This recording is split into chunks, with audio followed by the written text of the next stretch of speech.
Team Royal, it's been 2 years and I've loved going on Facebook today and seeing all the remembrances of Phil, and went to the gravesite today and saw his beautiful headstone. It was so amazing. And one thing that I've seen today quite a bit, whether it be on the gravestone or on Facebook, I've seen a lot about the promise that Phil made to us all during the campaign. And I talked about that during my eulogy at his memorial service. So today I want to share with you that eulogy, and I want to also share with you that promise that he made. I took video that day and I put it into the eulogy. So I hope you enjoy watching this. It was January 23rd, 2016. Team Royal gathered together at the Citrus County Auditorium for a campaign team meeting. Toward the end of the meeting, a man named Jeff asked Phil a question, and Phil's response revealed a man at peace with himself and a man that valued relationships and trust. Phil said, I'm who I am. Most of you have known me for more than 10 years. Some of you have known me for close to 30 years. I'm going to do things to the best of my ability until the day I die for the right reasons, and that's what I can promise. That's the one thing I will promise. Phil said, I am who I am, and we all loved who he was. He was in such a great place in his life. Phil was a husband, a father, and a friend to so many. Thousands have gathered over the last week to express their love for Phil. And while we know he loved us, he set his affection upon April above all. Phil was a proud father.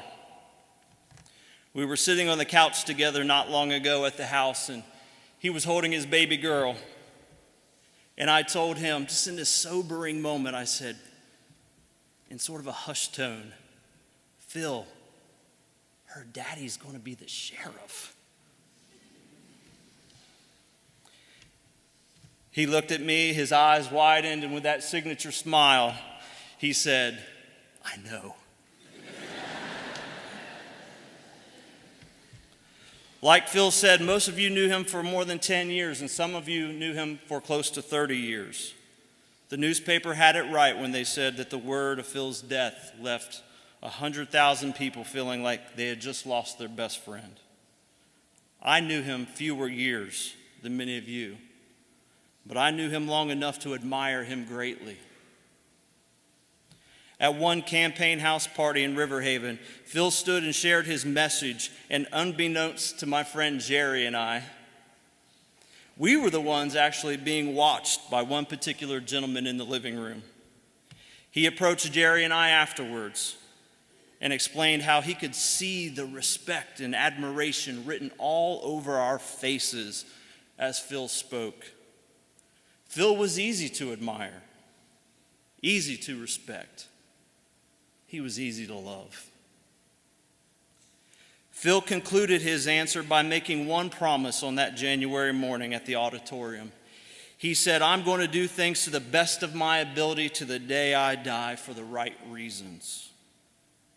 He was a man of tremendous ability, and it seemed as though everything Phil touched turned to gold. But I submit to you today that it was his reasons rather than his ability that made him successful. And as I stand here before you right now from this great vantage point at this podium, and I look into your eyes, I'm convinced that I see Phil's reasons. And so today, although it will require much grace, let us promise to do things to the best of our ability to the day we die for the right reasons. It's quite the promise. You may even say it's a royal promise.